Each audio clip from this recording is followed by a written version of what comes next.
hear from Sheila Oliver at this time.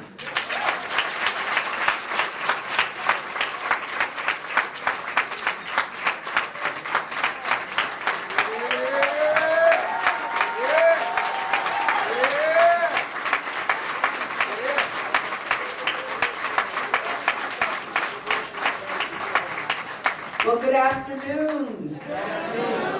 It's a pleasure and an honor and a privilege for me to be here with the Passaic chapter of the NAACP. But I'm going to say the full name, the National Association for the Advancement of Colored People. I would like to congratulate the chapter president, Jeffrey Dye. I think he has done a phenomenal job getting all of us here this afternoon. It's not easy providing leadership to an organization.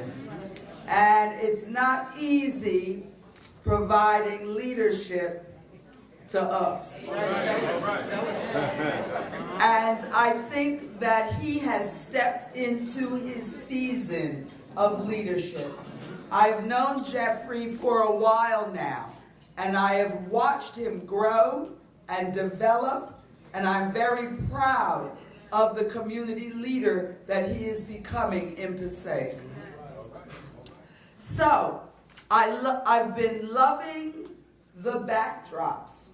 I am a lover of history. Absolutely, I just drink it up. And as I've watched the images projected for us this afternoon, all I could think about, look at our lives today and listen and remember what their lives were like. When I see a photo of Sojourner Truth, I think about a dusty road, puddles of mud and water, and the men being chivalrous and helping the women cross over the puddle. And Sojourner was left at the roadside. And that is where that infamous clause came from, well, ain't I a woman too? When I think about Harriet Tubman, who quite frankly was my inspiration during the, yes, you can clap for Harriet. During the period of time that I served as the Speaker of the General Assembly. And I will tell you, I'm going to write a book one day about being a black woman in politics in the state of New Jersey.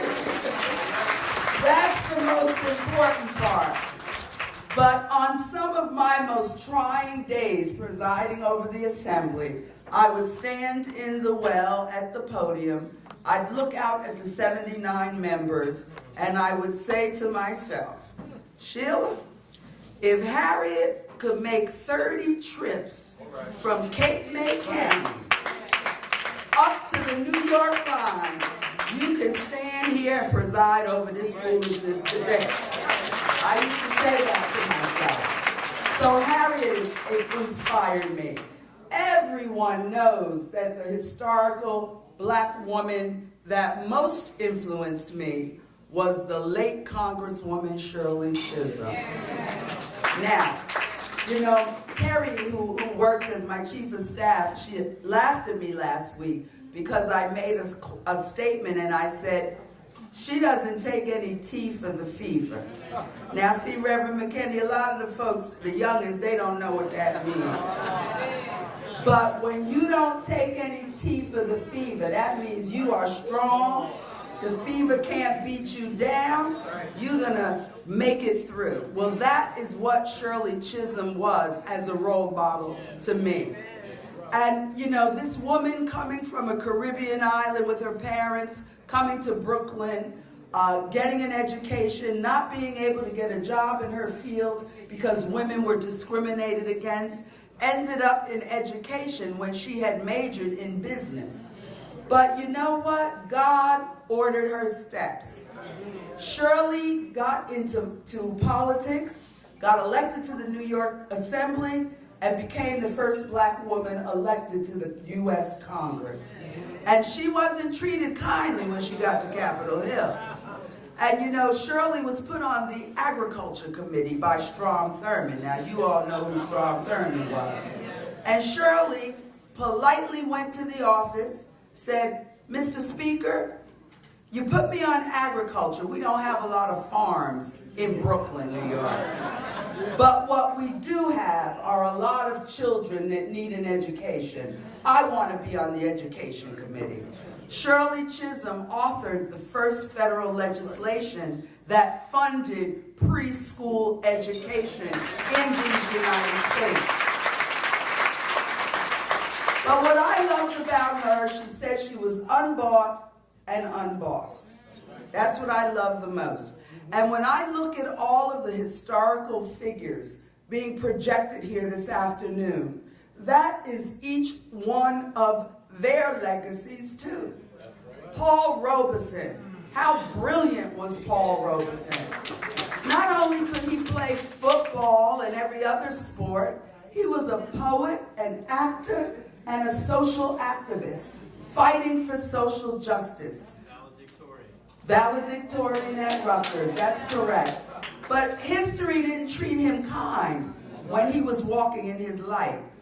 I look at Fannie Lou Hamer, and last Sunday I had the privilege of meeting a man, and I want you to understand, people, our movement has been a movement of all people, not just people of color.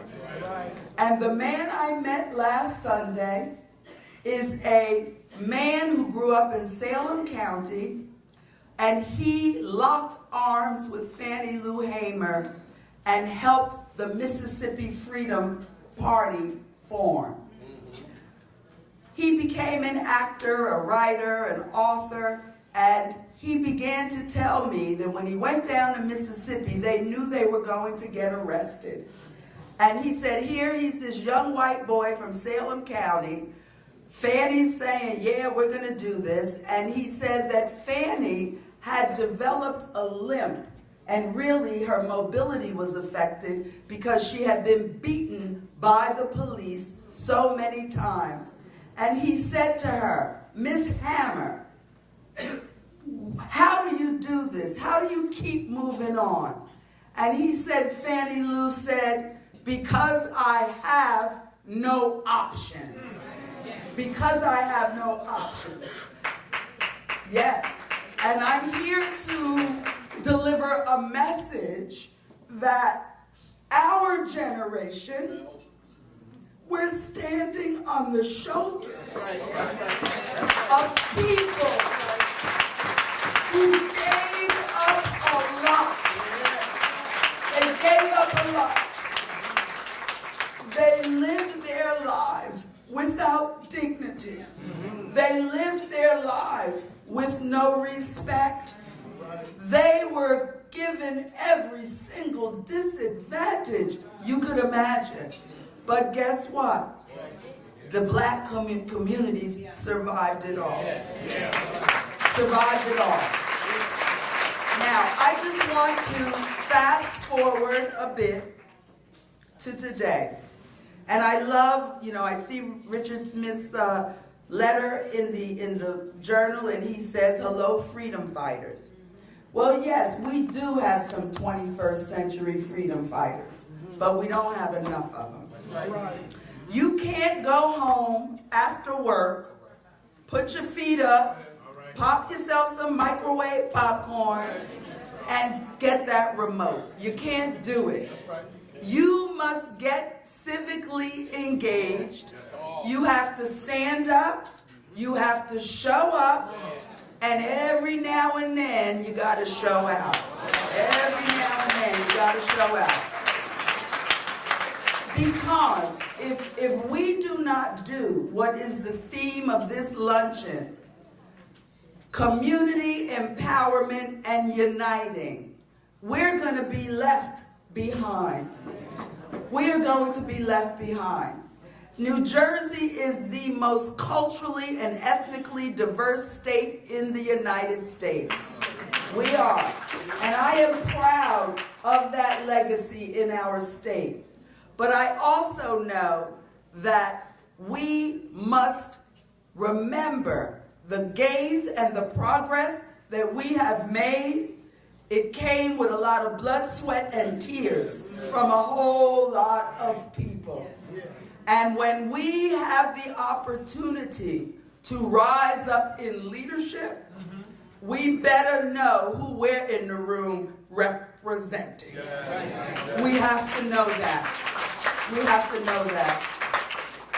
And yes, I'm a candidate for lieutenant governor. People ask me, am I excited? No, because I'm not doing anything differently being a candidate for LG than I've been doing my entire life. So no, I am not excited about that.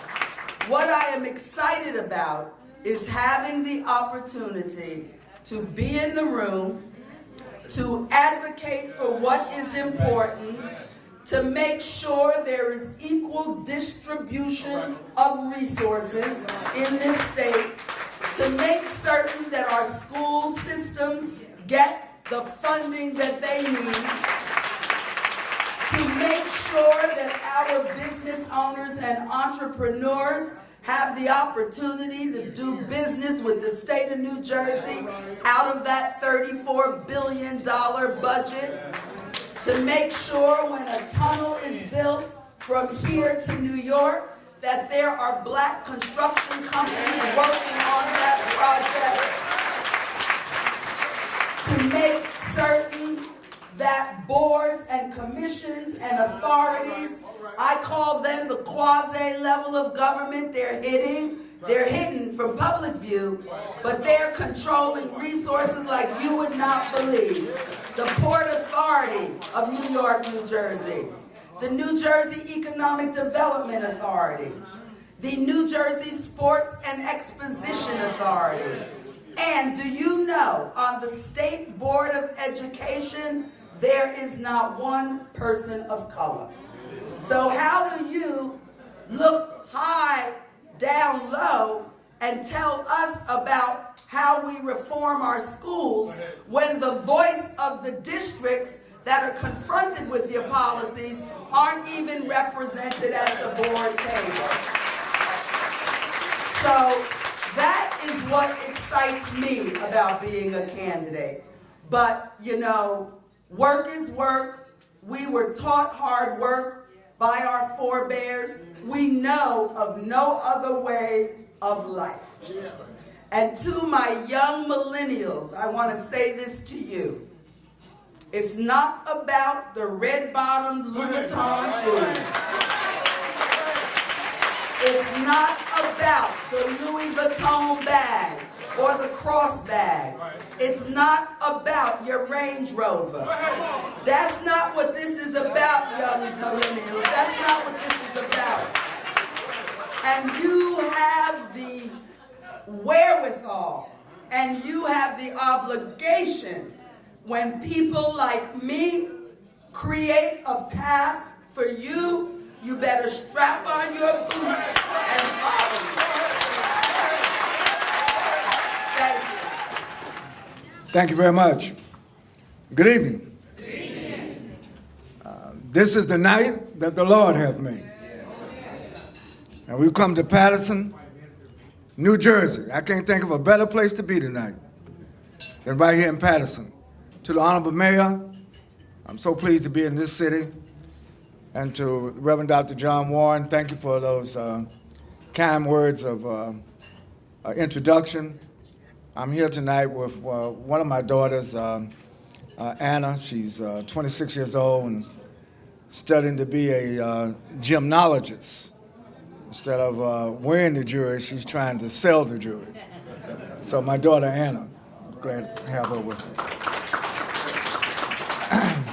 I bring you greetings tonight from the National Newspaper Publishers Association, the NNPA, which Dr. Warren and his family is a proud member of for many, many years. I've been writing for the NNPA since the 1960s, And I was very pleased in 2014 to become the president and CEO. It's a trade association of, as John has mentioned, 211 African American owned newspapers. The first African American newspaper was Freedom's Journal in New York City 190 years ago in March of 1827. And so in 2017, we are celebrating the 190th anniversary of the Black press. We've been at it for a long time, and it appears we still have to be at it. I'm always conscious of the progress that we've made. As I look at this audience tonight, and I want to thank the Underground Railroad for the monument for this program. This is the 3rd anniversary. Thank you for allowing me to participate and help to celebrate. There are many issues that impact the quality of life of African Americans and all Americans. And in fact, given all of the natural disasters and turmoil in other parts of the world, I always tell everybody, look, be thankful for what you have. Be grateful for what you have. And if God has blessed you to have something, be willing to share what you have with others. The Underground Railroad is not just a relic of the past. I would say that in 2017, we still need the Underground Railroad. There are people who are striving to have better life. And I think that we should never be comfortable as long as there's another human being anywhere in the world, not just in America, but anywhere in the world that does not have food to eat or water to drink or shelter or just the basic necessities of life. I tell my own children, don't take for granted where we are. Don't take for granted the progress that we've made. Each of us tonight really live on the shoulders of others who have sacrificed to make what we have possible tonight. And I learned a long time ago when I first got involved in the movement, I'm thankful that I had parents that did not discourage me, but encourage me to be involved in the movement. If I have only one regret as I joined the movement at 12 years old, my regret is that I should have gotten involved when I was 5 and 6. Because the truth is, when you become conscious that the playing field is not level, when you become conscious that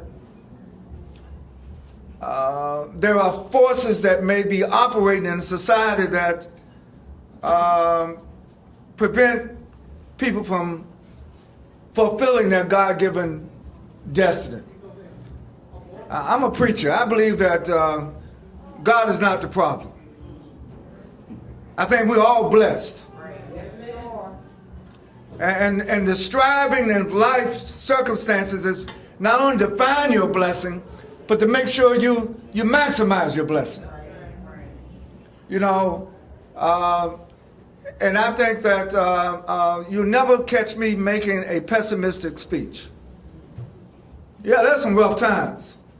I'm talking about tonight. There's some rough times in Patterson. There's some rough times in New Jersey. There's some rough times in America. There's some rough times in the world. But the truth is, we've had rough times before.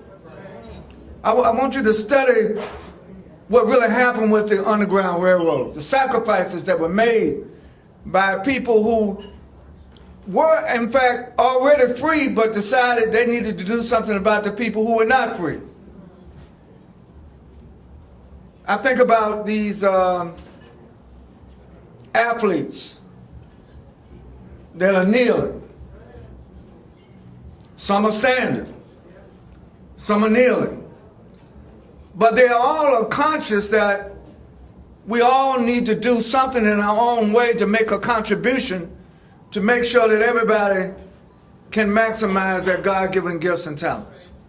And I want to put an S on the talents because I believe that God gives each one of us many talents, not just one talent. And that's why in my career, John said, I was a chemist. But I got so involved with the civil rights movement.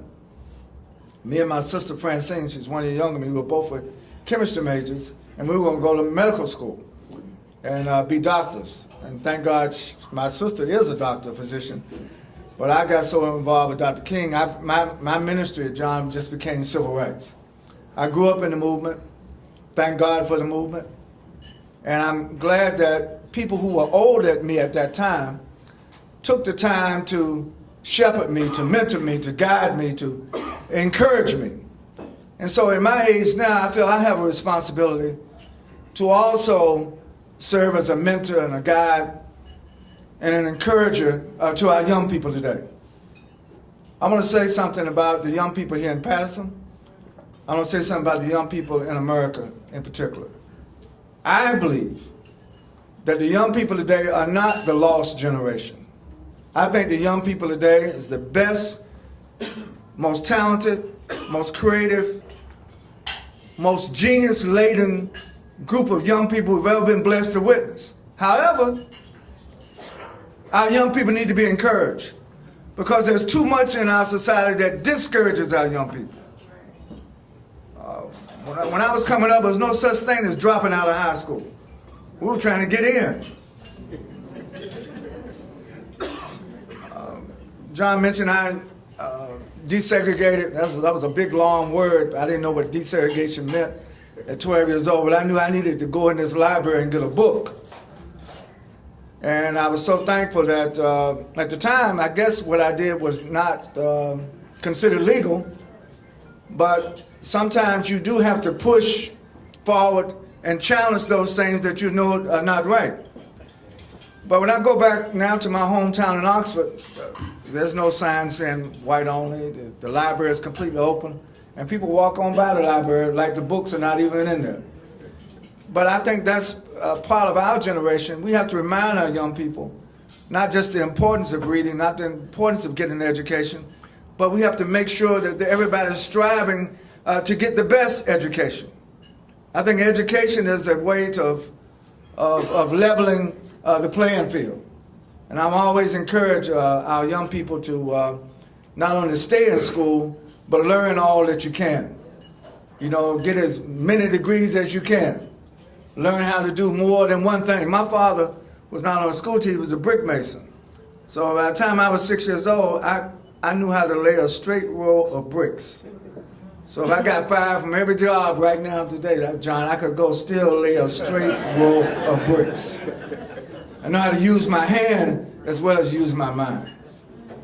But I just want to, I'm not going to be long tonight. I mean, I kind of fired up, want to keep you here the rest of the night. But I'm going to stay within the 20 minutes that I've been allotted. I want to just share 3 things with you that I think hopefully may be helpful to you. Number one, when I think about the Underground Railroad, what are some of the enduring lessons that all of us can learn that are applicable to 2017? You know, New Jersey is, I live in Montclair, by the way. I've lived in Montclair for the last 30 years. At least that's where my address is. I spend more time at the Newark Airport or at the Penn Station. I know all the conductors on the train because I spent more time, I used to see Joe Biden all the time. He would get on the train in Delaware. But between Washington and New York, people say, well, I work in Washington, but I live in Montclair. How's that possible? Well, it's possible. That's because I'm always on the move. And the sad thing tonight, I was rushing to get here on time. I was on the Acela, and we came through Trenton, and all of a sudden the train stopped. And someone in Trenton jumped in front of the train deliberately. And there were a lot of business people on the train. I guess I'm a business person too.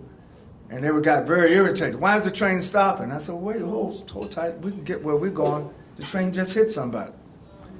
And I was concerned when the conductor announced, well, a trespasser has been hit. And there was more emphasis on the guy trespassing than the fact that this is a human being whose life has been taken. And no one knows whether he wandered onto the track or he delivered it. But sometimes, my first point is, we should not rush to judgment.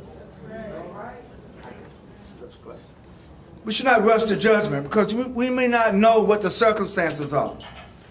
But I know we live in a society now where if it's not on Twitter, if it's not 140 characters, we may not pay attention to it.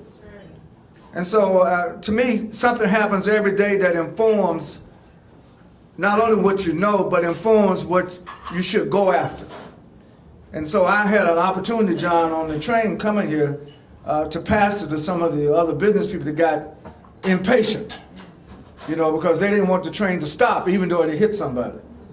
And even though after they heard that the person had passed, you know, they said, well, I got an appointment. I said, we all have an appointment. You know, we all have an ultimate appointment. But between reaching our appointments, we should never forget that every human being, every life is precious. Every life is precious. And we should be striving to make sure that every life in our community, every life in our state, every life in our nation, every life in the world in which we live in gets a chance, my first point, to maximize their God-given gifts and talents. So what I'm trying to emphasize to you tonight is that in every life, a storm will come, a cloud will come. But one of the things I learned, because John mentioned, well, how did you make it in prison 7 years knowing that you were innocent? Well, first, I knew we were innocent. And secondly, I decided, one of the things I learned from Dr. King, he said, look, no matter what you go through, don't you let anything or anybody ever break your spirit. And so I've come to Patterson tonight as we celebrate the Underground Railroad, as we celebrate the monument, as we celebrate the good work that the board worked hard to establish the monument, that I hope that we would leave tonight rededicating ourselves to what the ethos of the Underground Railroad still represents today. And that is that we have to help each other get on Freedom's Road. But not just as a journey, but make sure you get to the destination. You know, the North Star. Making sure that we encourage our young people to assail and to do what's to be the best in life, to strive for excellence. Next week I'm gonna be in Detroit with one of my colleagues, Reverend Jesse Jackson. We're having an auto summit, and you know, we buy a lot of automobiles in the United States, and sometimes people buy automobiles as a status symbol. And I know sometimes a lot of us got more than one automobile. Nothing wrong with that. But I think about the brothers and sisters who don't have no automobile. You know, I caught an Uber here because I thought I was going to have a problem parking. And the brother who was driving me, he got a little nervous, he got a little lost. I said, hey, man, that's the way to go. And but a lot of people, and he was nervous, he was an immigrant. And I know he didn't know English that well, but my thing was, I wasn't going to get on his case. I want him to be successful being an Uber driver. You know, he got me here safely. I thanked him, and I went on my little device and gave him a tip for getting me here safely. Because to me, that's part of our own journey. We should always express gratitude and thanksgiving. We're eating a beautiful meal tonight. Somebody cooked that food. Somebody prepared that food.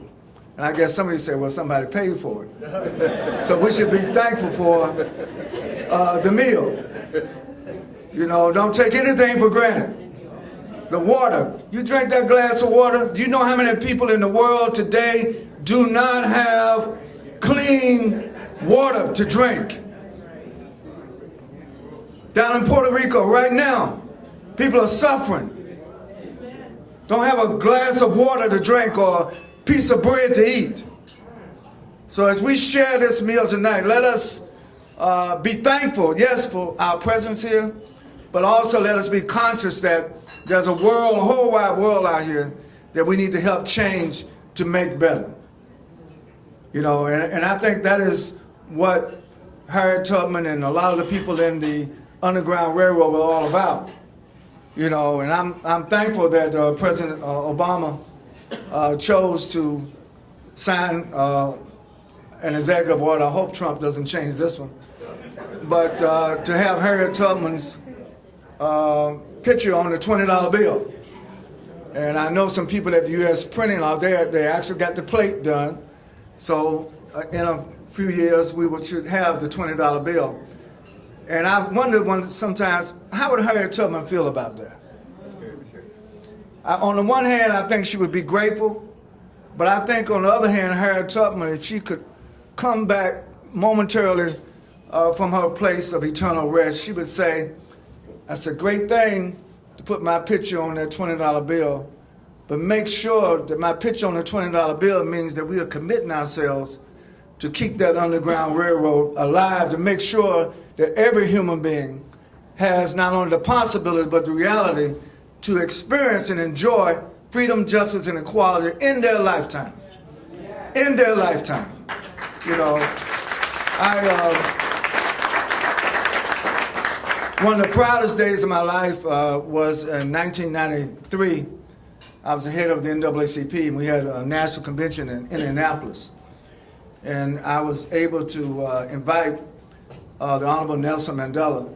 He had just gotten out of prison. This is before he got elected to be president of South Africa, to come and address the assembly. This is in 1993. So after singing the national African-American anthem, and after singing also the Star Spangled Banner, Mandela, raised his fist. And so a lot of us on the stage, we raised our fists, but we kind of raised it a little halfway. And I know sometimes, when you get up in age, you just can't stretch your muscles. And I know back in the 60s, I had a big afro, used to wear dashikis. You'd never catch me in a shirt and tie back in those days. But things change, because it's not so much the garment that you wear, it is what's under the garment and where you're going and what you're doing and why you're doing what you do that really makes a difference. And so my point simply is that we should take these blessings that all of us have and share these blessings and be more caring and loving of one another, And I remember that day on the stage in Indianapolis, Brother Mandela leaned over to me and said, Ben, is everybody here got arthritis? I said, no, brother. I said, we may be a little tired. And I got to the mic. I said, hey, everybody just raise your fists up high. And we raised our fists up. It's a symbol, not really to hit nobody. It's a symbol of solidarity. When John Carlos and Thomas Smith won the Mexico Olympics, the first, the gold, and the silver prize, they basically just raised their fists. They didn't do anything, but it was a statement of the condition, what was going on in 1968 at the Mexico Olympics. And unfortunately, they were punished. In fact, John Carlos had to leave the United States. He lived in Canada for many years and came back. So a lot of times, like Colin Kaepernick now, when you make a statement, even when you kneel, people will punish you for doing what is right or looking after. But you have to not let what society melts out to you ever to break your spirit. So I was talking to Colin last week because the NNP is doing a story on his travail and how this is catching on. Not to disrespect the flag, not to disrespect the anthem. That's not what it's about. It was about calling attention to disproportionate police brutality, by disproportionate injustice in the criminal justice system. That's where it started. And my father was a World War I veteran. And in our household, when I was growing up, everybody said, yes, ma'am, no, sir. Sometimes today, when I open the door for women, people say, oh, where are you from? I said, from North Carolina. And my father was so chivalrous, he would be driving down the street, and if it was a woman, no matter whether she's black, white, Latino, he would slow down the car and tip his hat. And as a child, I said, Dad, who is that person? son, it's not matter. I don't know the name. You should always show respect to women. And I think that a lot of times today, the values that we give our children, you know, don't think when a lot of people criticize a lot of the rappers for using foul language. And I tell parents all the time, don't you think your children didn't get that foul language from you? Because young people witness and hear at a very early age what their environment says. And that's why me and Russell Simmons started the Hip Hop Summit Action Network, because we want to encourage these rappers. To me, I believe in freedom of expression, but you have to be responsible for what you put out. You know, you can have freedom of artistic expression, but you have to take responsibility for what you articulate. And I just want to go now to the third point, and that is that I think that we have a great opportunity next year in 2018, it's the midterm elections. I think New Jersey needs to have the highest voter turnout ever before. We need a large voter turnout. I noticed in the last election, the turnout was okay, but it should have been much higher.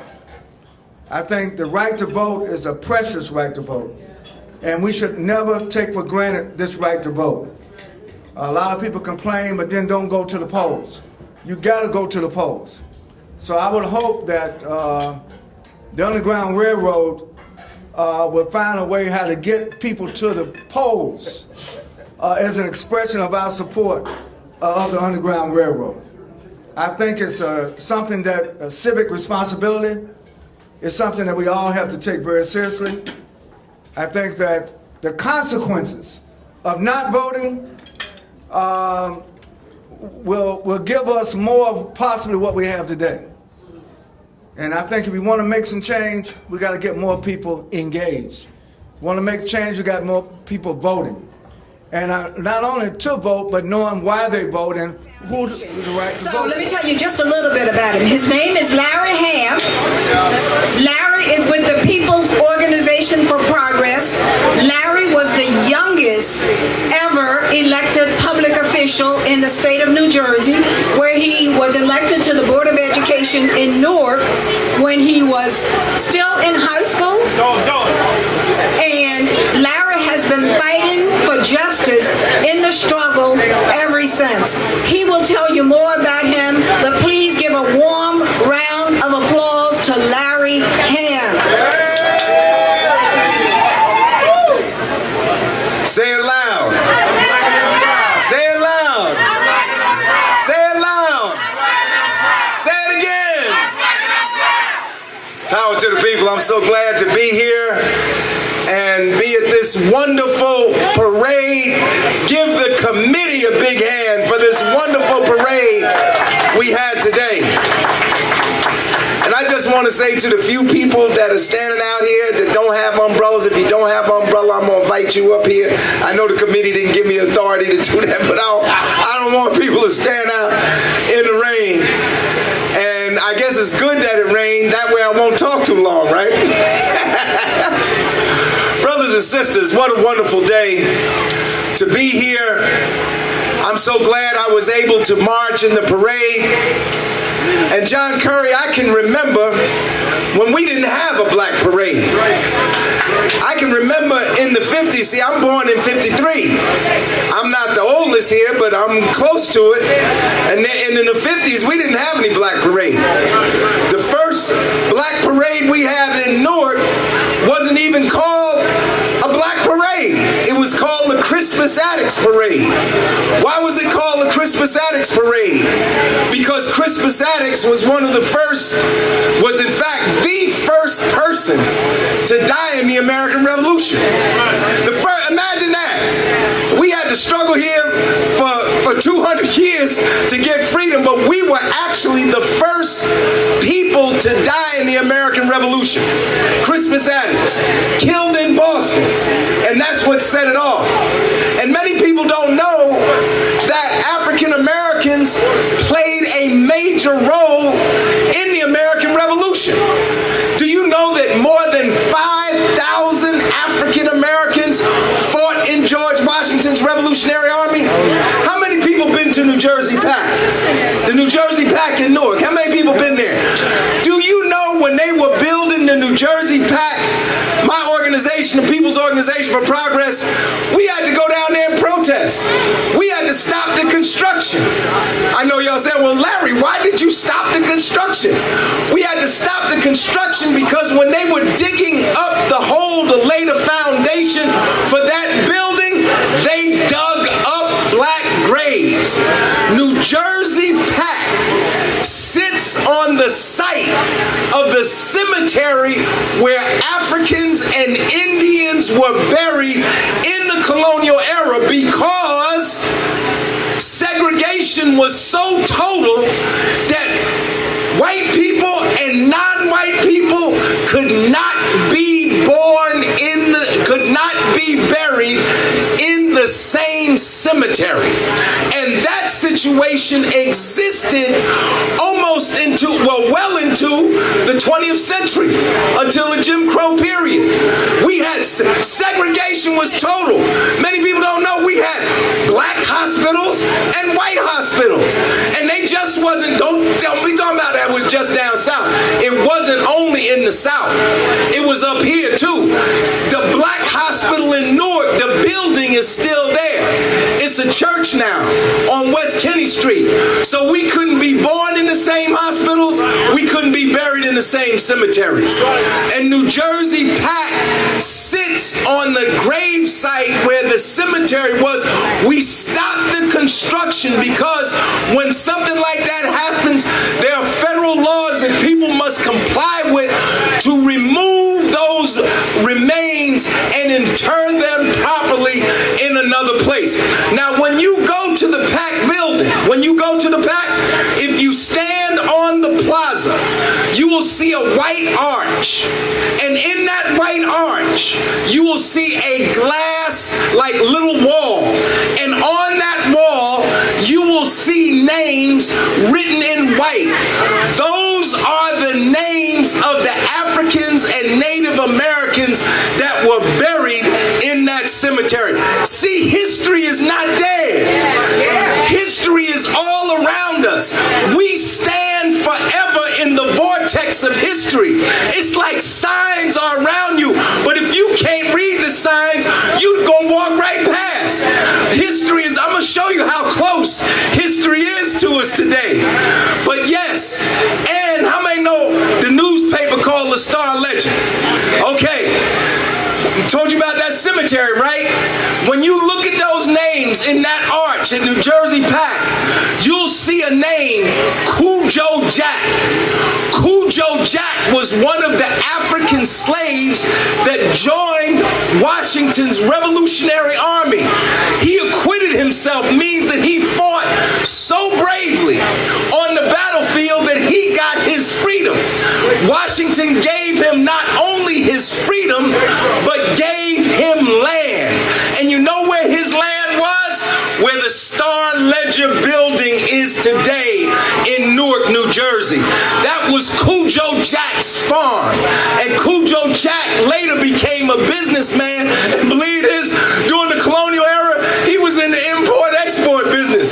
He was importing plants from Africa to North America. How many of y'all eat rice? Rice is not native to America. It comes from Africa.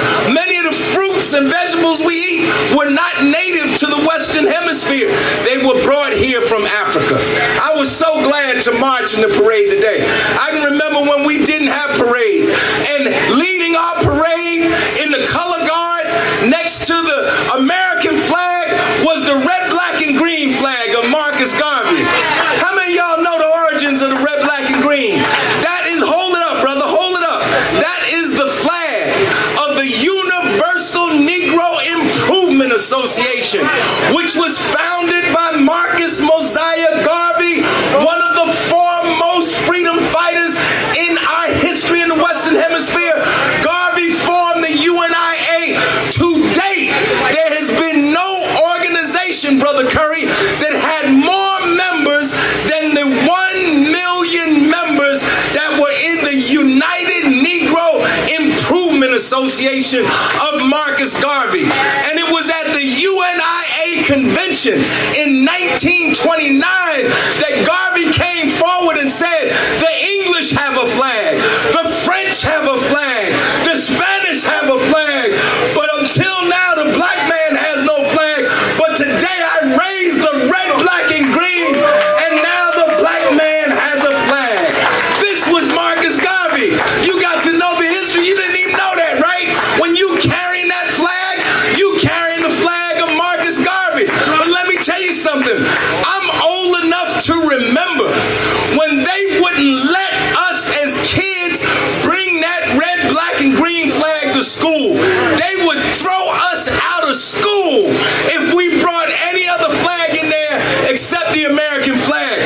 But we brought that flag, and we brought it, and we brought it, and we brought it, and today that flag is all over the United States of America. That's our flag. That's our flag. And get you a red, black, and green flag and fly it in your house. Today, I was so glad to be in that parade. And the parade was led today by black police officers. Give our black and Latino police officers a big hand. But I want to tell you something. I'm 63 years old. I can remember when there wasn't no black cops. I can remember when there weren't any Hispanic police. I can remember. Let me tell you, you know what the origins of police are? The origins of police go back to slavery. Most, if you read Herbert Apteker, Slave Rebellions in Colonial America, Professor Apteker tells you that modern police forces, as we know them today, evolved out of the slave patrols. They had to have armies to keep us suppressed. They had to have patrols. And these evolved into modern police forces. And it didn't stop there. When we would escape from slavery and we would come north, when the United States passed the Fugitive Slave Act.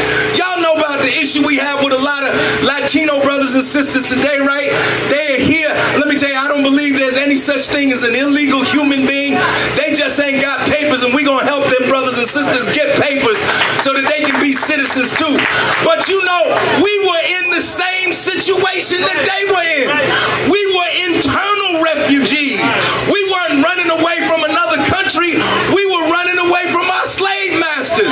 And when we would get here to the north, when they passed the Fugitive Slave Act, guess who had to catch us and send us back? The police.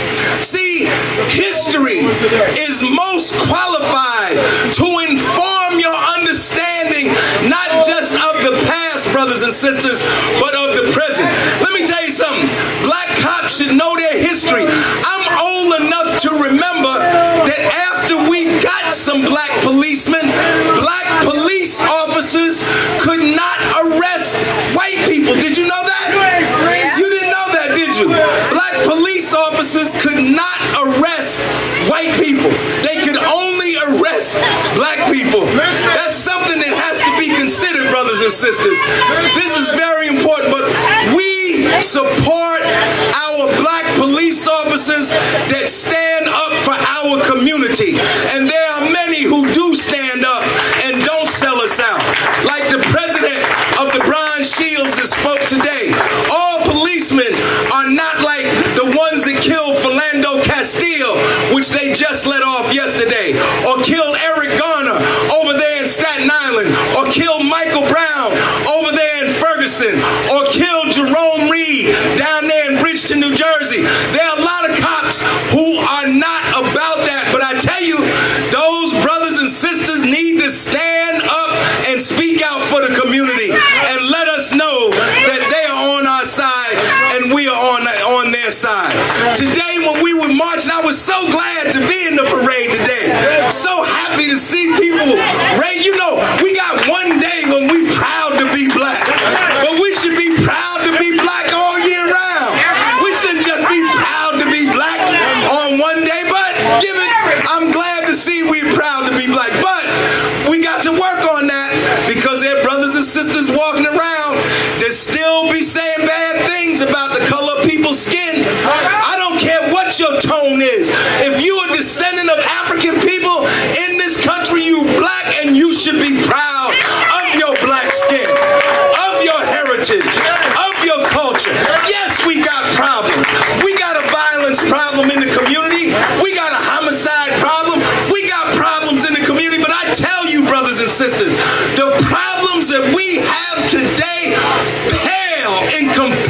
comparison to what our ancestors had to struggle against. And I tell you this, we were the people who founded human civilization.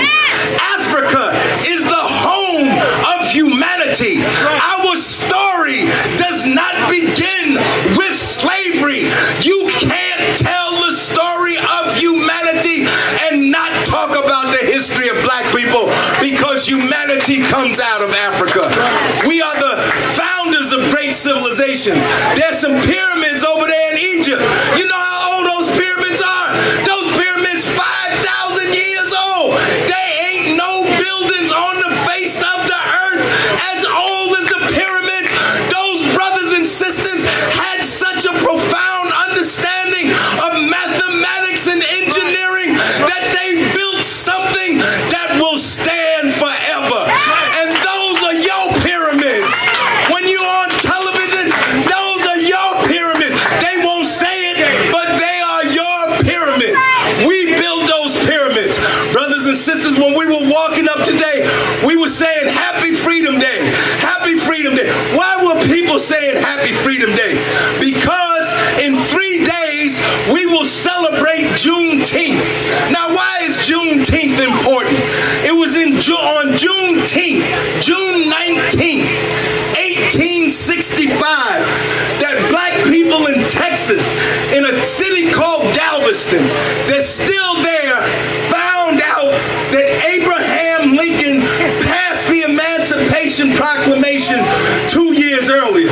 The Emancipation Proclamation was issued by Lincoln on September 22nd, 1862, becoming effective January 1st, 1863. But our brothers and sisters in Texas didn't find out about it.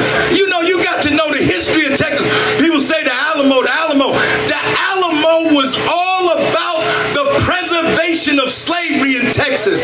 Texas didn't want to join the Union because they wanted to keep slavery. But slavery was overthrown, and the general came in and announced that those brothers and sisters were free. So that's why people were saying Happy Freedom Day.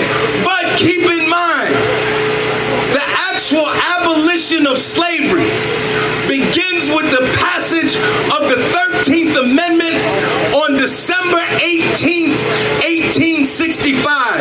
That's when slavery was abolished all over the United States. And I want to tell you something. People talk about slavery like it was something that only happened down south.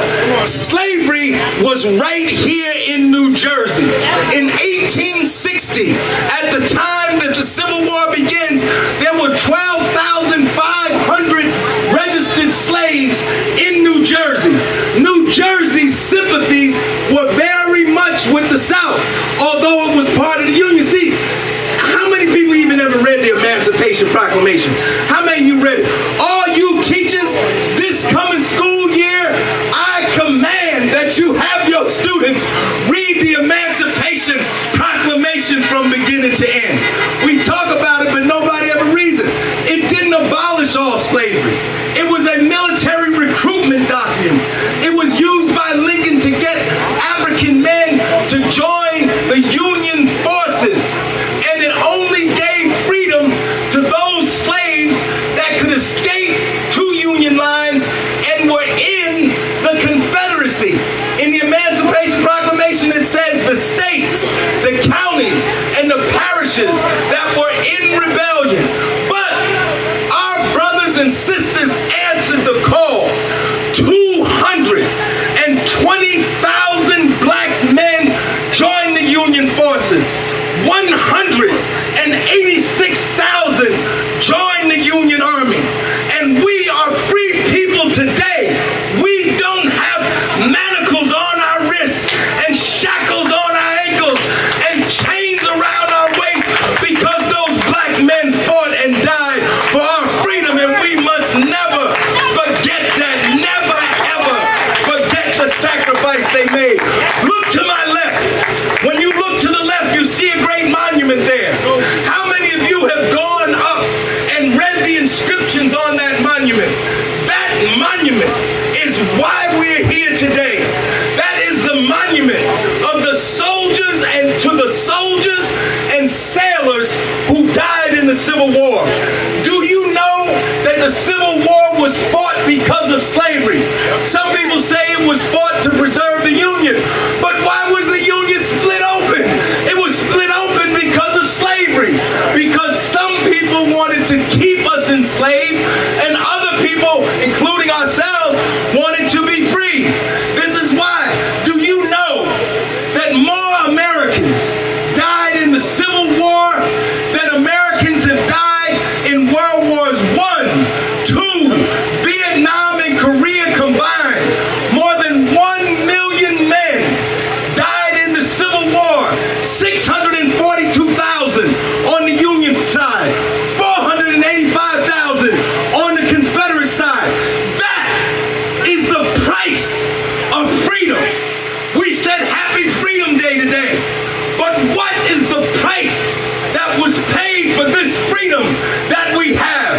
Why is it that this day that we are still not being branded like animals? Why is it on this day that our families are still not being torn apart and sold on the auction block? Why is it on this day that you don't have a master that you have to call master? It is because of the abolition of slavery and the price that was paid, the lives that were sacrificed, the blood that was given. We must never forget that. On that monument, at each level, is written the names of the battles that were fought. Antietam, Gettysburg, Vicksburg, Fredericksburg, Spotsylvania. They're all there because they wanted you to know. At the top of the monument is a man holding a gun. Who is that man? He's a Union soldier. He's not holding flowers. He's holding a rifle. You must understand how, in fact, our freedom was achieved. People prayed for an end to slavery. They petitioned for an end to slavery. They wrote letters for an end to slavery. They held conventions to end slavery. They gave speeches about ending slavery. And all of those things were good. But in the final analysis, it took the force of arms to bring about an end to slavery. That monument is not surrounded by 4 trees. That monument is surrounded by 4 cannon, each cannon pointing to a different point on the compass. Those are the actual cannons that were used in the Civil War. They are decommissioned, meaning they sealed up, they can't be used anymore. But people wanted you to know for posterity what their sacrifice was. But here's the rub. The black soldiers and the white soldiers, both in the same army, couldn't even be buried together in the same cemetery. In fact, the black soldiers were paid less money than the white soldiers. The black soldiers received inferior weapons to the white soldiers. Many times they didn't even get shoes. Now those black soldiers could have said, I ain't gonna fight because they ain't give me no shoes, or I ain't gonna fight because they gave me a single shot rifle instead of repeater rifle. They didn't say that. They said, I'm gonna get my family free. I'm gonna get my children free. I'm gonna get my wife free. And whatever I got to endure to make that happen, I'm gonna do it. This is why you don't see this story in the movies. You don't see this series on television. You don't see brave black men standing up, being men, overcoming their own fears, and standing and delivering for the cause of freedom. You don't see that, and you won't see it. This is why we have to buy books, and we have to read them, and read those books, and tell those stories to our children. I know I'm boring some of you. I'm sorry. I know you don't want to hear this kind of talk, but I'm just filled up. I'm just filled up. But it didn't stop there. It didn't stop. The Civil War only settled the question of chattel slavery. Our rights as equal citizens, that struggle continues to this day. Many people think that the first Civil Rights Act was the Civil Rights Act that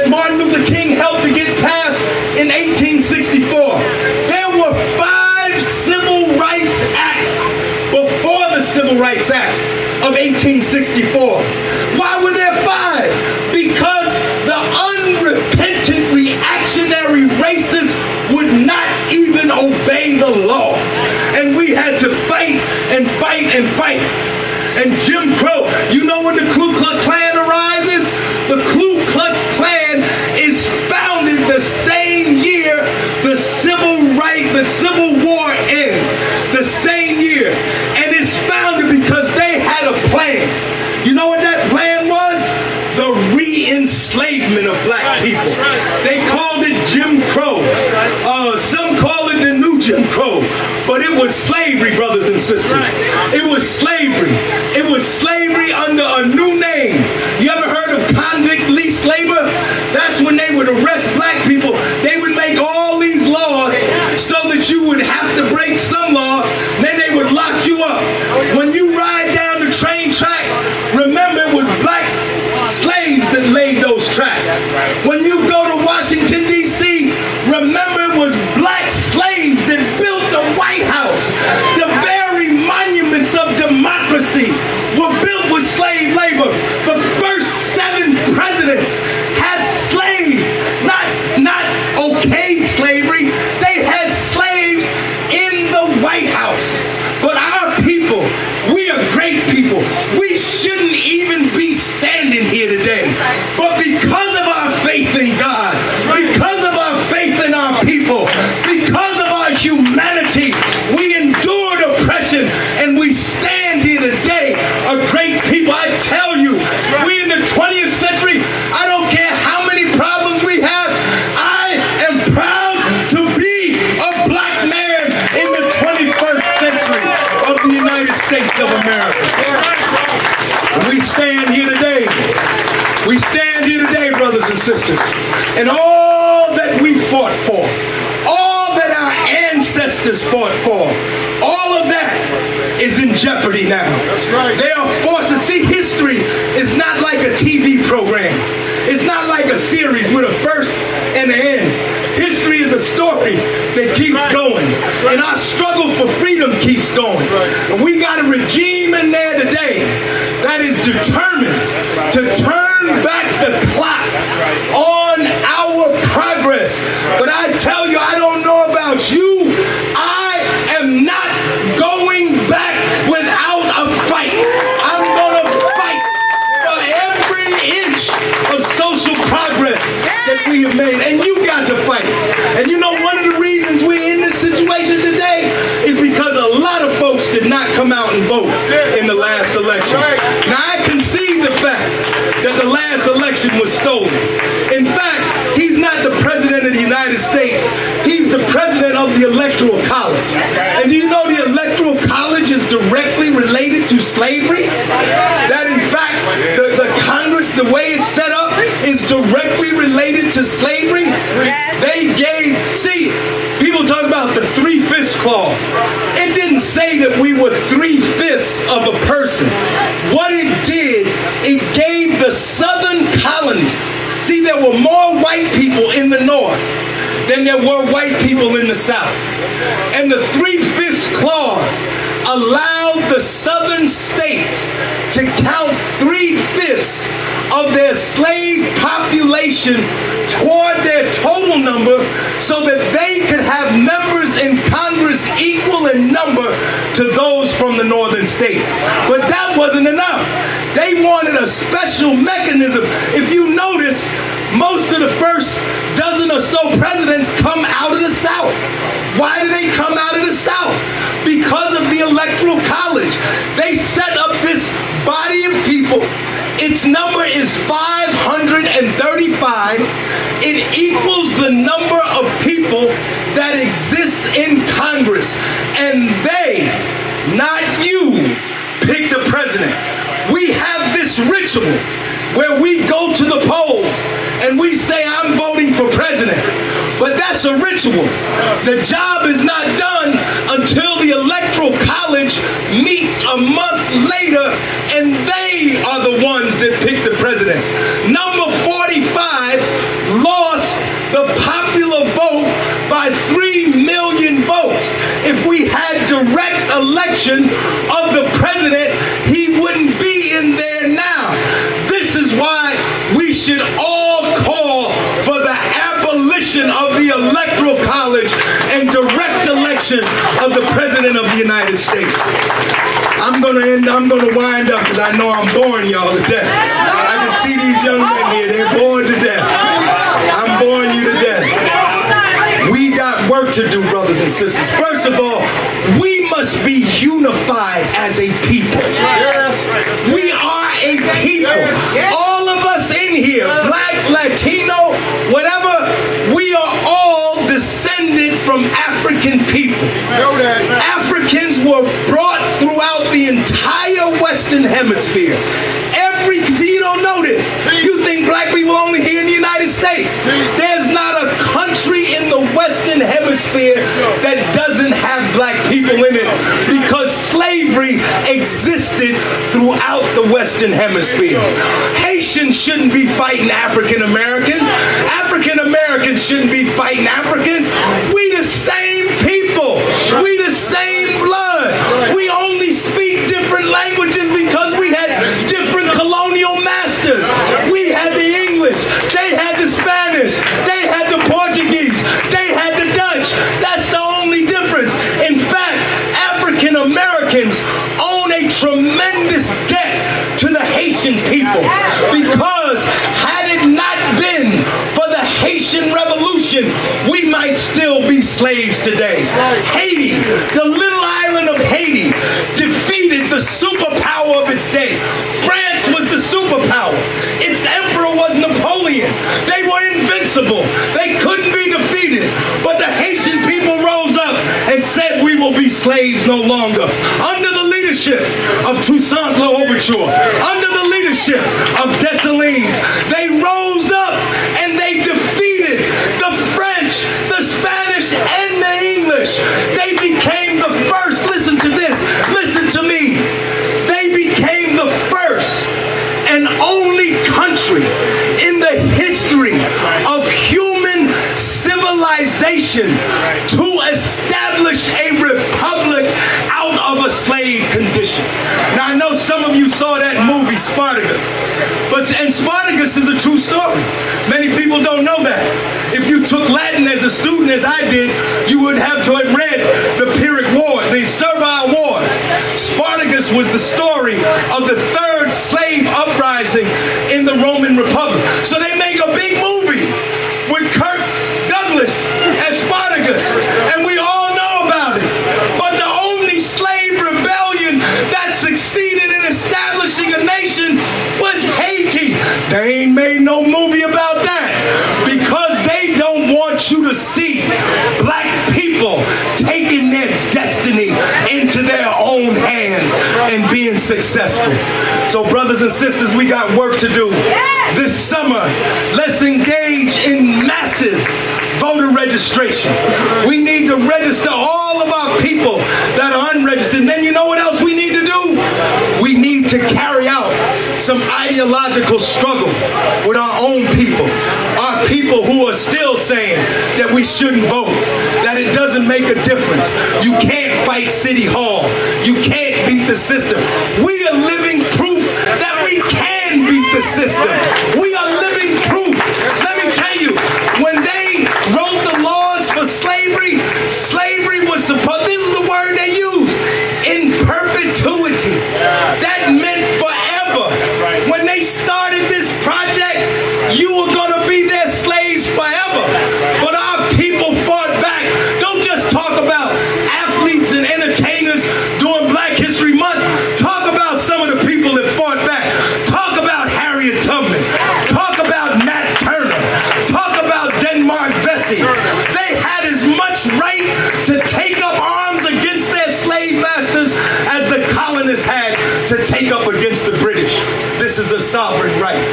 So brothers and sisters, I challenge you, all the young people that are here today, read a book this summer. Read a book on your history, on your culture. Get your parents together and read it aloud to them. Inculcate, put this inside you so that you don't need the book. You see, I have no notes. I have no notes today. I have not one note. You know why? Because I have put the story of our people inside of me, and I carry it in my heart everywhere I go.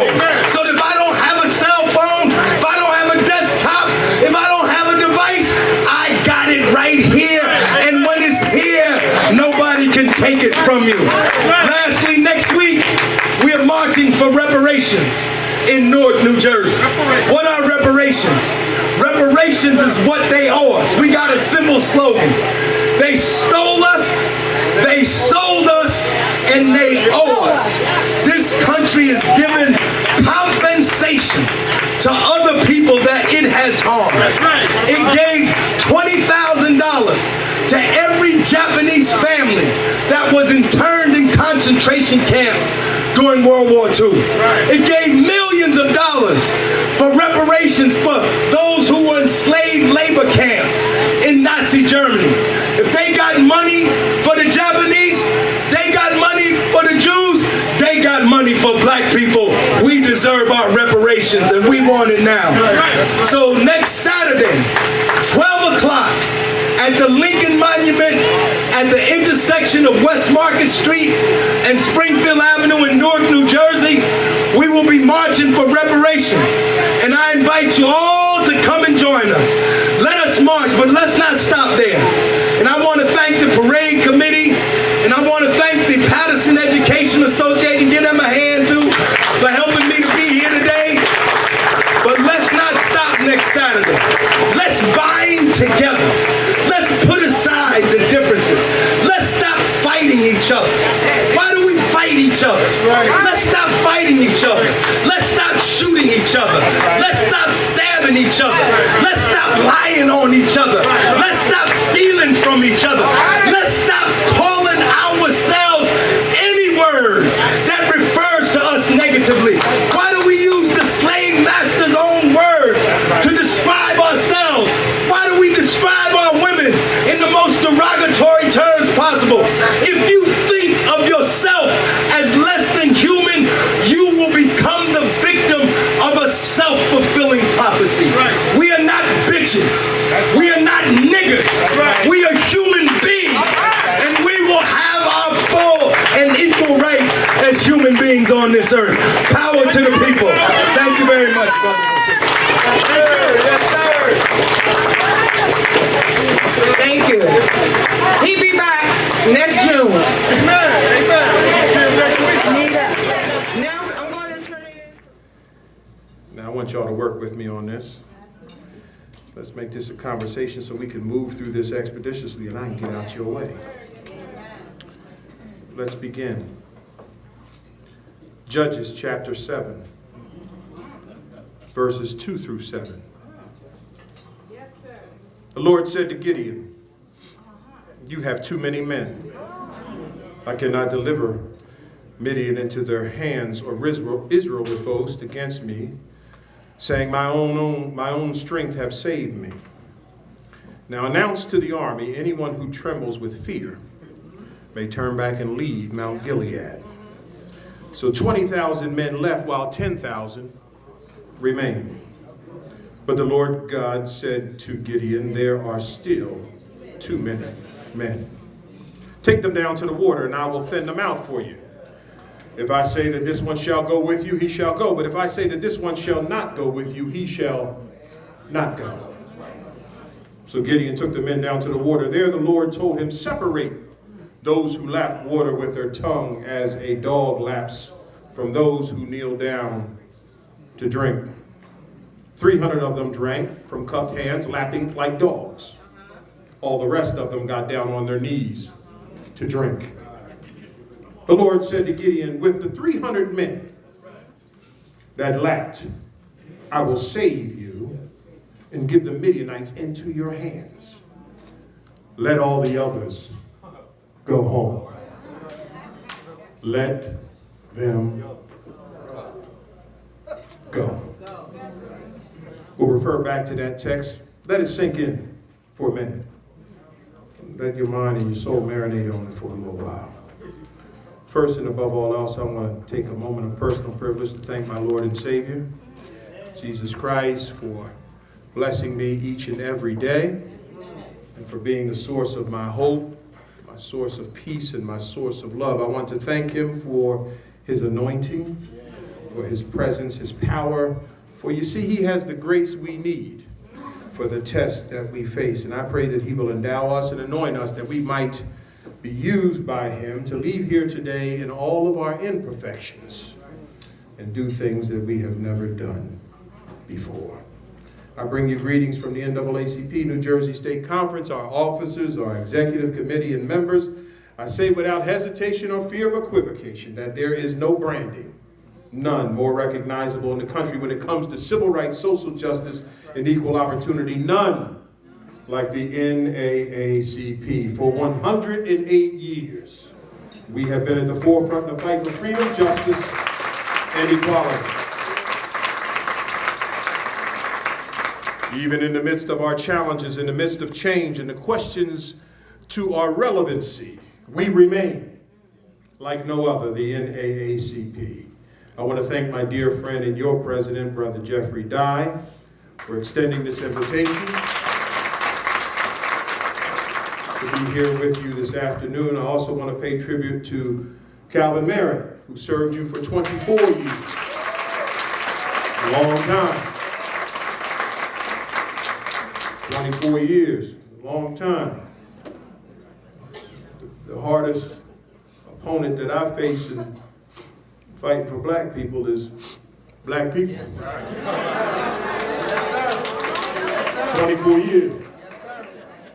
Yes, sir. We'll get to that later. I've been asked to share a few words and thoughts with you today. The Lord has laid a word on my heart today. It may not be what you intended to hear, but you asked me to come and speak. Am I right about it?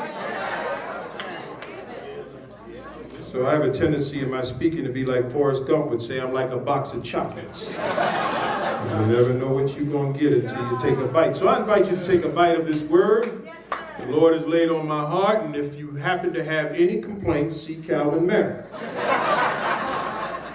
I'll let you start with Calvin, then going up to Jeffrey Dye.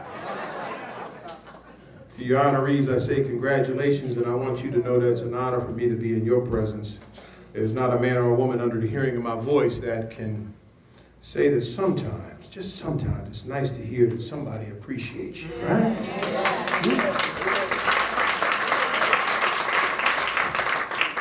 So my brothers and sisters, I'm glad you, just for a moment, have a little time to sniff those flowers while you still can. Now what I just did is I edified them. I edified these brothers and sisters, right? I lifted them up. We in the community of ebony hue, that means black folk. We need to better embrace the art of supporting one another better than we do. There's a big debate today about using the terminology of black on black crime. Some will say there's no such thing as black on black crime. It doesn't exist. Well, you see, my brothers and sisters, we get it confused. Black on black crime ain't just shooting and stabbing one another. It exists because I experience it and I live it each and every day. My brothers and sisters, when we don't support each other, it's black on black crime. When we undercut one another's leadership because our style is different from theirs, it's black on black crime. When we downplay one another's contributions, it's black on black crime. When we make up lies and misrepresent one another's character and ruin one another's reputation, it's black on black crime. Black on black crime is alive in it as well. And that's an in-house problem that we as black men and women must address. It's the perpetuation of the Willie Lynch syndrome. Now, if y'all don't know who he is, Google him when you get home. It's because we are still in many ways mental slaves. It was my favorite artist Bob Marley who said, emancipate yourselves from mental slavery. None but ourselves can free our minds. It's tight, but it's right. Minister Farrakhan talked about it one day, about this thing we call envy. Envy, he said, envy is a disease of the heart that is so rotten that even if you are envious of a person, you would rather see something fail than to see that person you're envious of succeed. That's a hell of a disease that we are afflicted with. It's a germ that's alive and well in every church, every mosque, every black organization, everywhere you see people coming together. I'm talking about black people. You see us destroy our own work through the envy and enmity that's in the hearts of people. He went on to say further that we need to study the white man. Study the white man. Huh? because he's successful. He makes no excuses for his failures, and they work together in a collective way. We should do the same.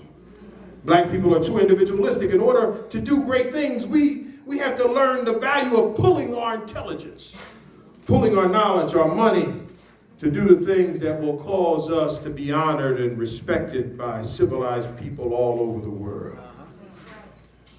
I want to give you a little example. It may not be a great one, but I want to give you an example. Now, y'all been listening to all of this stuff going on about the football players taking a knee and all that good stuff, right? Let me break this thing down. Just give me a minute. Colin Kaepernick. Colin Kaepernick didn't commit a crime. He didn't punch his fiancée in the face or try to cover up a murder. He didn't run a secret dog fighting ring or violently throw his girlfriend onto a bed of weapons. No, Kaepernick's only crime is that he offered an opinion while being black. He happens to be a Kappa, so, I'm a little fond of the brother. Where the noobs at? Y'all got me sitting next to an alpha. I love you, man, panel and the council. And for that heinous act, NFL owners didn't want to have any part of Colin, right? But check this out. The last to flirt with signing Kaepernick was the Baltimore Ravens. Owner Steve Biscotti said the team had considered signing Kaepernick, but had concerns about him hurting the brand. Even more galling is the fact that Biscotti said he turned to Hall of Famer Ray Lewis for advice.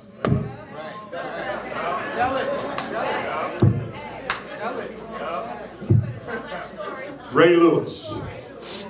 Yes, a rich white NFL owner turned to a man who lied to police about his involvement in a double murder of a Super Bowl party for advice on how to protect the brand of the Baltimore Ravens.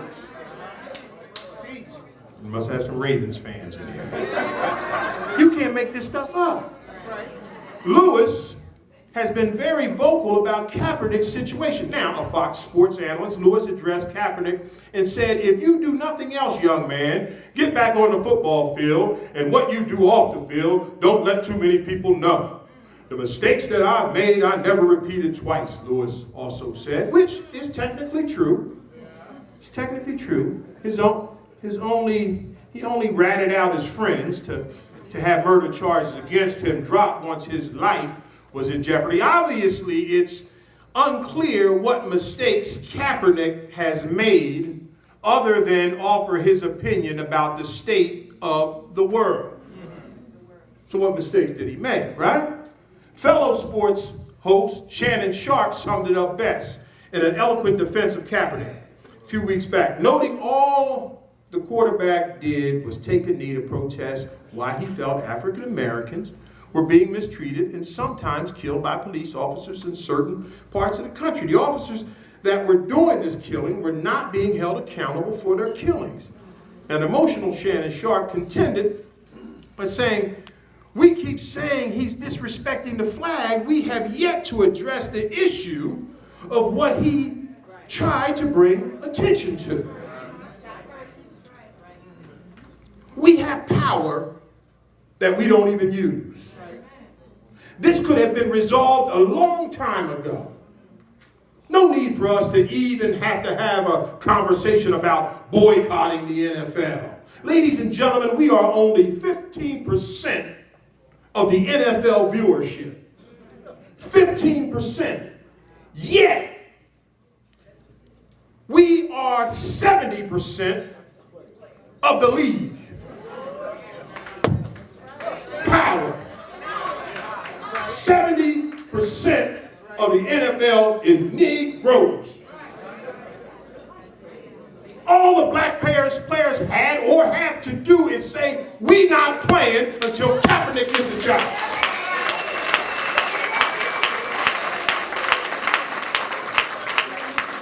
He would have a job in 5 minutes. Because believe this, they ain't hardly gonna cut 70% of the league.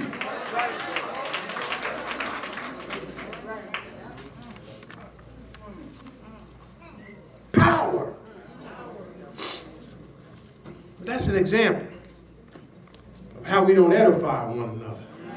Man, I'm playing, man. Jerry Jones told me not to take a knee. He ain't gonna let me play. You better believe if Dez. Come on, name him over there, CK. You a Cowboy fan. How long that gonna last? Prescott. Zeke. Yeah, there go that season right down the tube. Oh, wait, he ain't gonna let us play. Oh, he gonna let you play. Man want his money. He gonna let you play. But it's just a prime example of how we need to support each other better when we do. In times like this, my brothers and sisters, instead of foolishness, we need to stay focused on pursuing justice and liberty. No time to fight amongst ourselves. No time for folks to be, not to be engaged in this fight. No time for any of our organizations in this state to be inactive. They need to function and function as they call to function because we need them in order to do this work. Brothers and sisters, we must maximize our talents, our communities, build the troops, and bring in young people. Every leader should be focusing on his or her succession plan that passes the torch to someone younger than ourselves. I'm looking real hard right now. Anything that's living produces, and if you're not producing, more often than not, you dead. So let's put down the foolishness and pick up faith. Stand for what's right, stand for justice, stand for love, and when all you've done that you know you can do, just stand.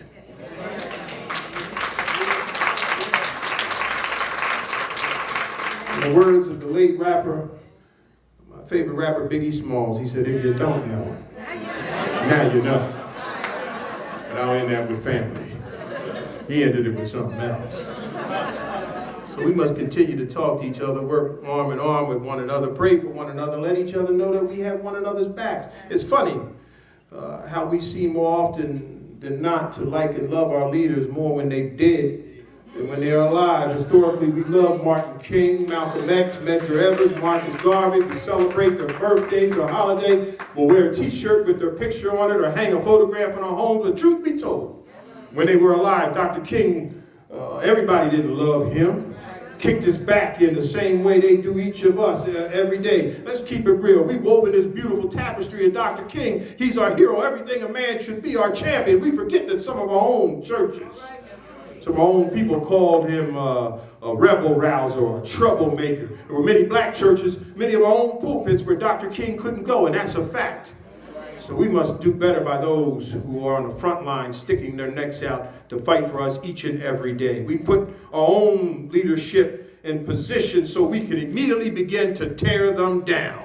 They tried to do it with Barack Obama. That's why I ain't got no rap for some of them like Tavis Smiley and Cornell West. I ain't got no rap. I ain't got no rap. Come on. I didn't get invited to the White House. Negro, please. We don't want to be in leadership position, but tell others who are doing the work how to do it. Well, President, you should be doing this. What are you doing? I don't pay me to do this. A lot of people think I get paid.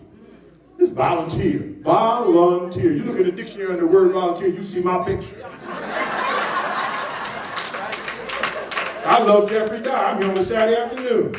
Like a fool, I start all over again. I got a 3-year-old home. I could be down playing with Tonka trucks right now. Right? Volunteer. The only way we can make it, my brothers and sisters, is support each other, be sustained by the grace of God. Sustained by the grace of God. It's time to transition leadership to young people. But the problem with the transition is we have not prepared them, nor have we really set an example for them. Problem is too many of us stand by and accept almost anything. Some of us have let our young people see us at our worst and fail to realize that young people learn what's important by what they see us doing. Many of our young people don't respect us. Many of our own children don't respect us either. Let's be honest. Why is that, Brother Smith? Well, I'm glad you asked. We must question ourselves, adults, as to the example we've set for young people. And have they seen us being inconsistent, unreliable, unaccountable, and unresponsible, sneaking and creeping, diddling and dabbling, huh? Someone shared a story with me some years ago, the story about a preacher from out of state who accepted a call to a church in Houston, Texas. Now, some weeks after he arrived, he had the occasion to ride the bus from his home to the downtown area. And when he sat down, he discovered that the driver had accidentally given him $1 too much change. So as he considered what to do, he thought to himself, you better give that $1 back. It would be wrong to keep it. And then he thought, oh, forget it, it's only $1. Who would worry about this little amount anyway? The bus company gets too much money, too much fare. They'll never miss it. Forget about it. Keep moving. Accept it as a gift from God and keep it quiet. So when his stop came, he paused momentarily at the door as he was about to get off the bus. And then he turned around, he handed the $1 to the driver, and he said, here you go, man. You gave me too much change. So the driver, with a smile, replied, he said, aren't you that preacher, that new preacher in town? So the preacher said, yeah, that's me. So the bus driver said, well, I've been thinking a lot lately about going somewhere to worship. And I just wanted to see what you would do if I gave you too much change. He said, I'll see you in church on Sunday. When the preacher stepped off the bus, he literally grabbed the nearest light pole, held on, and said, oh, God almost sold your son for $1. Our lives are the only Bible some people, especially young people, will ever read. This is a real scary example of how people, especially young people, watch us as men, as leaders, and will put us to test. My brothers and sisters, we must always be on guard. And remember that we carry huge responsibility on our shoulders. When we call ourselves leaders or Christians, you have to watch your thoughts. What do they say? Watch your thoughts, they become your words. Watch your words, they become your actions. They say watch your actions, they become your habits. Watch your habits, they become your character. And watch your character, because it becomes your destiny. We need to assemble a bad army of black men and women, soldiers, if we are going to be successful in this fight. In the text that I read to you, and I told you we'd get back to it, in the text that I read to you, Gideon started out with 32,000 men. 22,000 fearful men left Gideon. 22,000 men who were just making noise, but didn't have the heart for what he was trying to do. He didn't argue with them. He didn't rebuke them. He didn't try to change them. He let them go. My brothers and sisters, this is not a fight for the fearful. You cannot convert the fearful to the faithful. Because the victory is not in converting the fearful to the faithful. The victory is in jobs, it's in education, it's in safe communities, it's in police and community relations, it's in housing and healthcare and criminal justice reform. It's not about straightening out folks who should have been with us but aren't. Let them go. I ain't got time for the foolishness. Let them go. You don't like me, you ain't gotta like me. Let them go. 10,000 remain. But the Lord said again, there are still too many. Take them down to the water and I will thin them out for you. If I say this one shall go, he shall go. But if I say that one shall not go, he shall not go. So Gideon took them down. Took them down to the water. There, the Lord told him, separate them. Those who lap the water with their tongue as a dog laps from those who kneel down to drink. 300 of them drank from cupped hands, lapping like dogs. All the rest got out on their knees to drink. You got to have a dog to appreciate that. Got to have a dog. You ever have a dog when you're down there drinking? And he watching, ain't he? Especially when it comes to his food, he be eating. But he looking. You get too close, huh? Got to have a dog to appreciate this. The Lord said to Gideon, with 300 men that lap, I will save you and give the Midianites into your hands. Let all the others go home. 300 men. 300 men. A clear indication that we don't need many. Quantity is not always quality. God wants to give us a crazy victory. The question is, are we ready for it? Let's get ready, brothers and sisters, by making education our #1 priority. Malcolm X said, and education is our passport to the future, for tomorrow belongs to those who prepare for it today. We cannot allow our children's minds, the most precious commodity we have, to suffer. We got to get our priorities straight. Got to get our priorities straight. I remember a pastor talked about a woman came in to the church, said she couldn't pay her electric bill. but she had on a fur coat and a cell phone. Gotta get our priorities straight. Gotta get our priorities straight. Young ladies will sit in a prison visit for an hour, but won't go to the kids' parent-teacher conference for 15 minutes.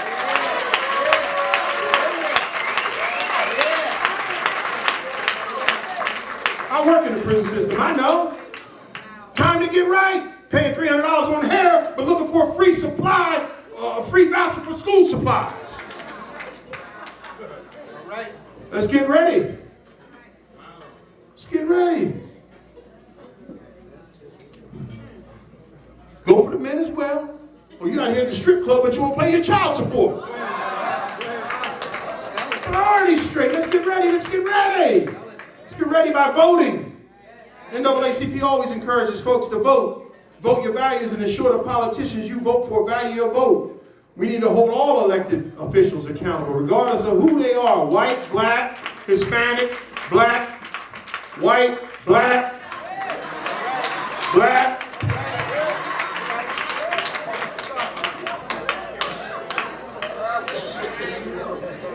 Everybody look like us, ain't about us.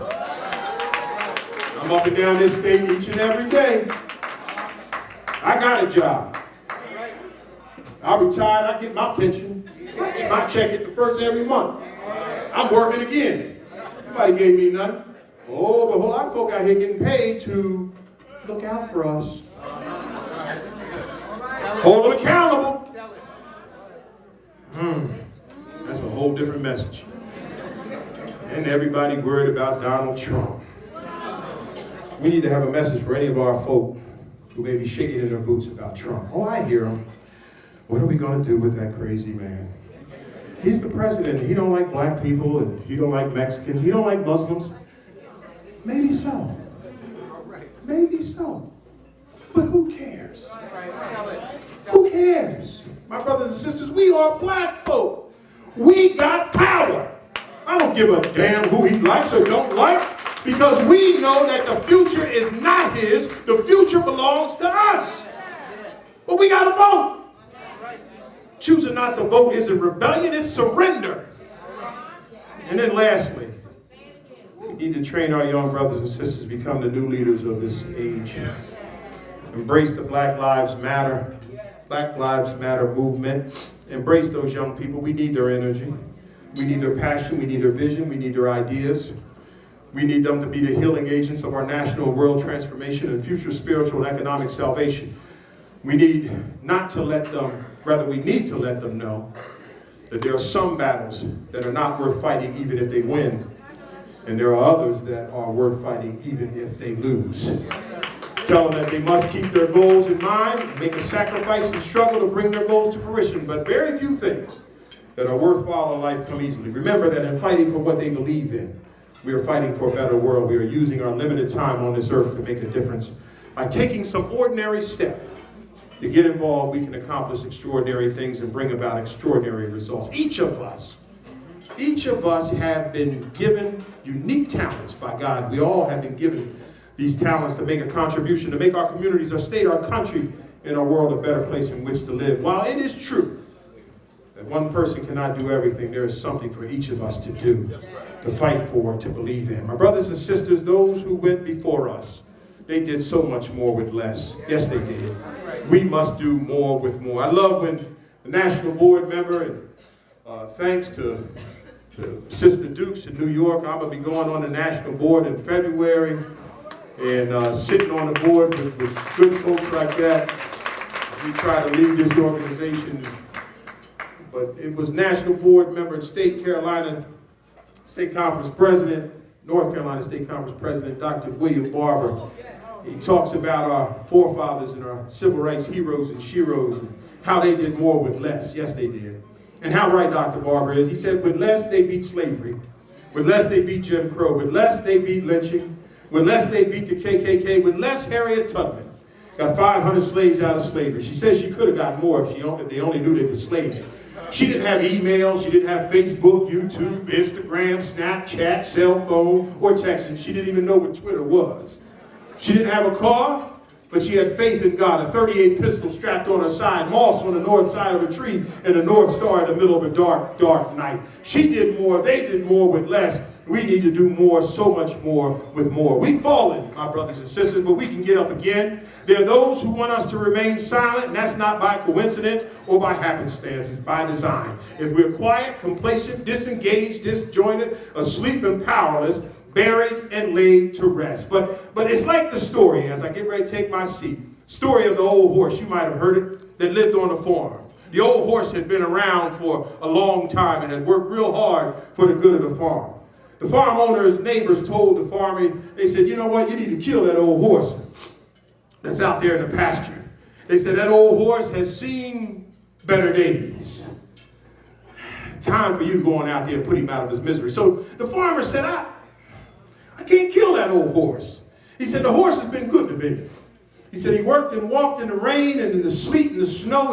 He plowed my crops from sunrise to sunset. He pulled the wagons with my crops to the market so that I could take care of my family. I can't do it. I can't kill that old horse. Can't kill him. So one of the neighbors said, well, I'll tell you what. If you can't stand to look at him when you kill him, just dig a hole and put that old horse down in it.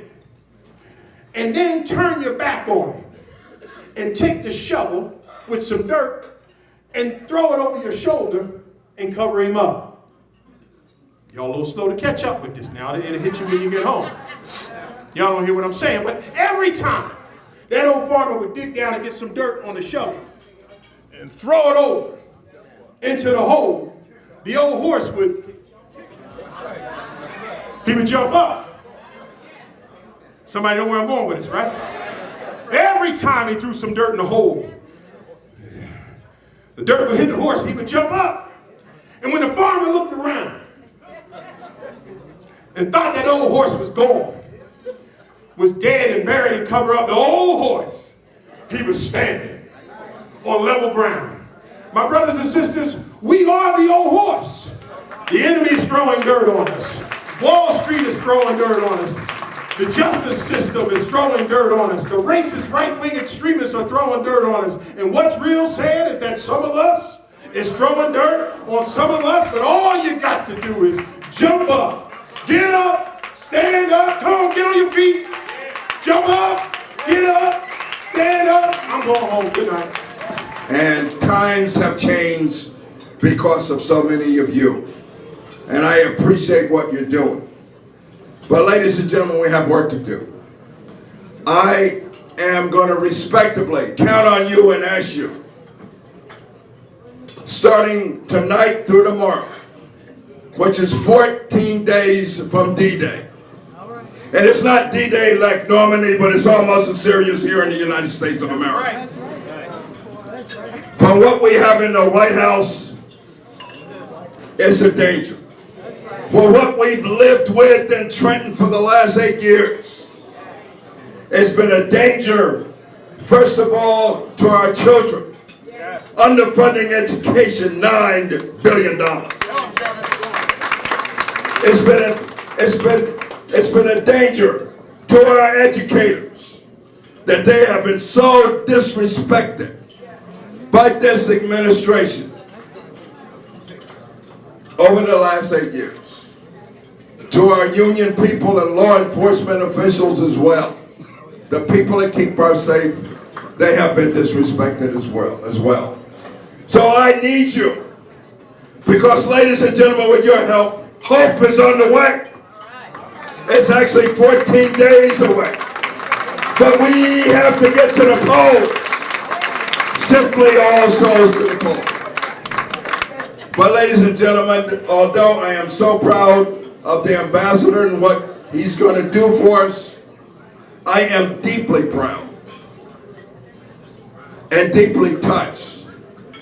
And I'm sure with your help, I will shed a few tears when we have the opportunity to make history here in the state of New Jersey and send the first woman of color, since we did not get Millie there, as our lieutenant governor.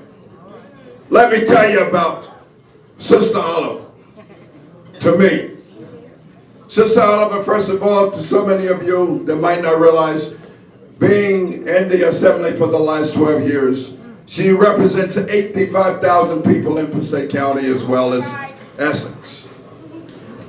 But she is a true pluralist. She spent her career in public service. From county service to being the deputy administrator to being in Trenton 12 years, and of course, the first black woman to be Speaker of our House in the state of New Jersey. But ladies and gentlemen, I need your help to get your family, your friends, and people of good sense, even if they're Republicans, to get out and help us send Sheila Oliver to Trenton to guide Ambassador Murphy, because she knows where everybody is buried, because she has been there. She's done that. She will be the sole most important point of how making this man successful. I want you to respectfully greet, because many of you know her, the next Lieutenant Governor of the state of New Jersey, Assemblywoman, Madam Speaker, Sheila Oliver.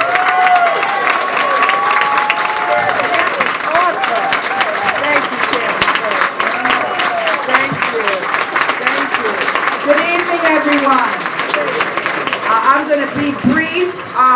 You know, I just left Ambassador Murphy, and we were in a room with the state PBA and the FMBA, the Port Authority Police, the State Troopers Association, and Chairman. I will tell you, public safety personnel are with this ticket from the top all the way down to our Board of Education representatives. And I could not have not stopped at the brownstone tonight, because since I became part of the Passaic County Democratic Organization, I have followed the work of Team Hope in Patterson. I have. And when Assemblyman Wimberly came to the General Assembly and I got on the email list, I'll tell you, every single day, Team Hope communicates with the people in the Patterson community. They let you know what's going on. Employment opportunity, education opportunity, recreational housing opportunity. And I told Benji when he stepped foot in the State House, I wanted to sign up with Team Hope. Team Hope. And Kimberly and I have a special association because she's a Philadelphia girl. And I spent a couple of years down in Philly, and I totally love the 4Js. So they are a beautiful family. Benji, I love the support that the people of Patterson and Passaic County have for you. It is real. It's not made up. You are the man, Benji. You are the man. You are the man. And I can't wait to send a text to the ambassador to tell him that you are fronting our colors here tonight with all this green. That's right. Because that is the color of the Murphy Oliver ticket. But so many friends here tonight. Honorees, I love you all. You all do good work in our communities. I'm mad that you have Kevin Slavin, because he was at my hospital in East Orange, but he's back at his home, St. Joe's. And Joe Chef, I just want to give you a special shout out. Upon your retirement, you have been a friend to every elected official in Passaic County, and we appreciate you. So have a great night. The chairman just returned from the National Democratic National Committee, and he's fired up, and he's firing us up This is an election we cannot lose. We have to do what Raz Baraka says in Newark, backward never, forward ever. That's what we have to do. Thanks very much, and hi, Yvette.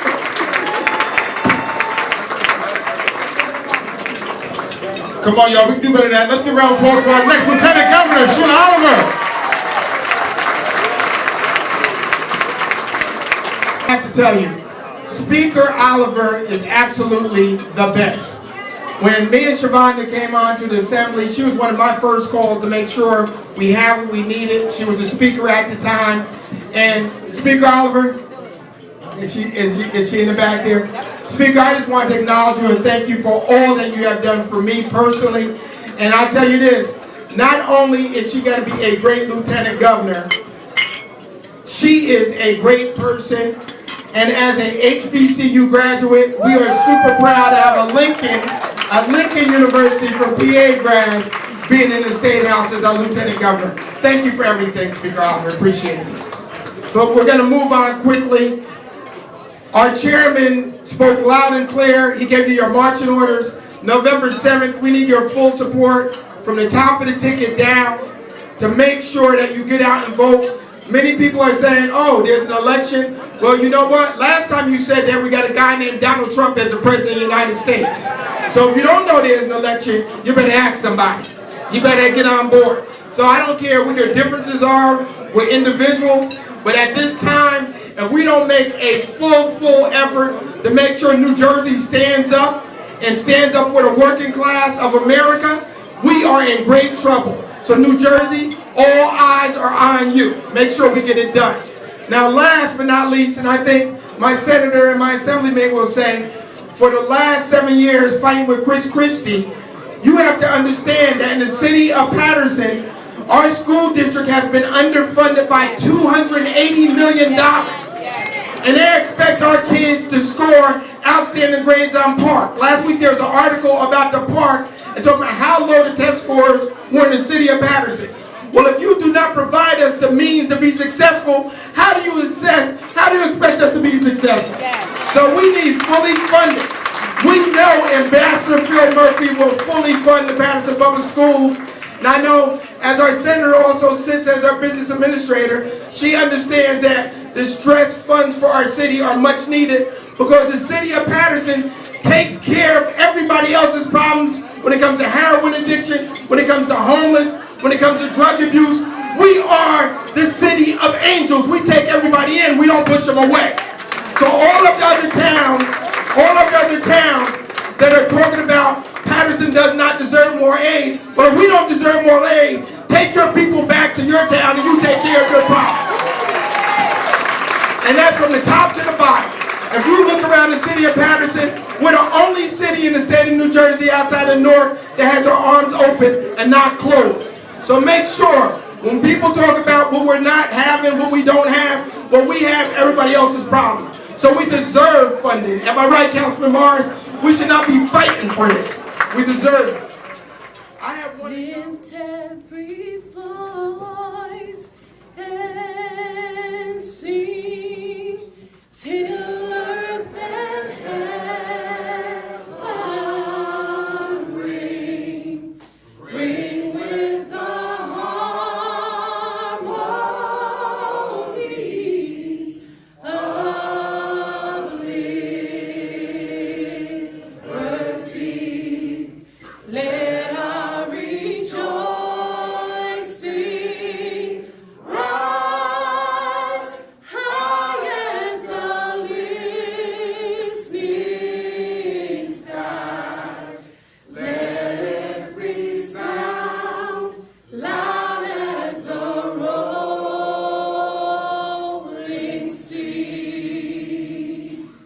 Sing a song full of the faith that the dark past has taught us.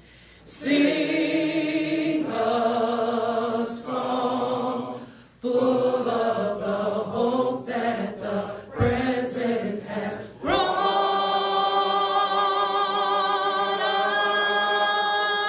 us.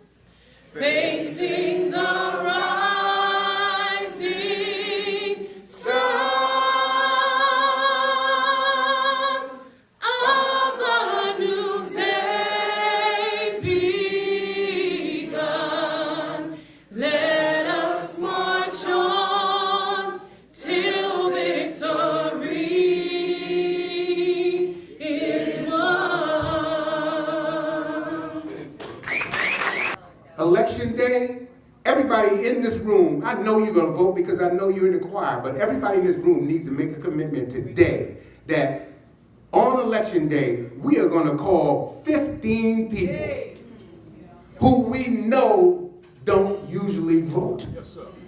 Don't call me. I'm going to the polls. Don't call Clayton. He's going to the polls. We know who's not going to the polls, even in our homes. Time for us to start taking responsibility. I'm going to sit down. I thank you for recognizing.